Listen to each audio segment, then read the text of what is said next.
Now, despite the rally seen in equity markets and the kind of recovery you have seen in equity markets from the pandemic lows, UBS is clearly not impressed by the quality of the rally, and in fact they have a slightly pessimistic view when it comes to their base case as far as Nifty is concerned. What they are saying is that they continue to see Nifty at a level of close to 9,900 by March 2021.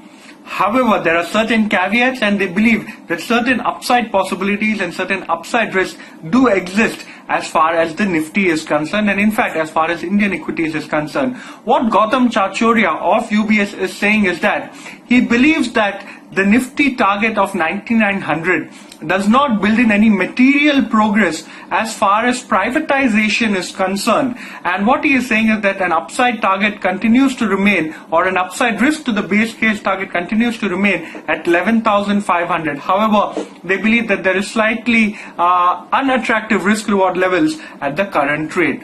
What he is saying and what they are saying is that the house view of UBS is that there has been a marked change in the policy with explicit reliance as far as outright privatization is concerned within the Indian space. What he is saying, they've pointed out a couple of key triggers, and topmost among them is the divestment of BPCL and the divestment of the stake of the government to a private party. However, they said that the expression of interest has been extended to September 20, and the government at this point of time is continuing to say that they would complete the transaction by FY21. Also, what they are saying is that given the fact that the government has very clearly said that they would be looking to divest stake as far as non-strategic sectors are concerned, and they would divest stake in all state-owned entities, and in fact there would be very few state-owned entities even within the strategic space.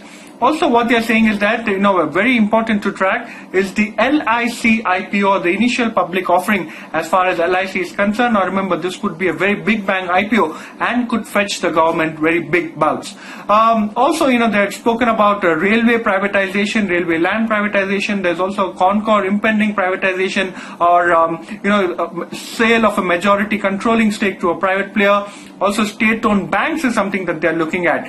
Within all of this, the house call as far as the entire equity space is concerned is that they believe that the SOEs, or the state-owned entities, have actually underperformed the Nifty, and relative valuations as far as the Nifty are concerned are now at historical lows.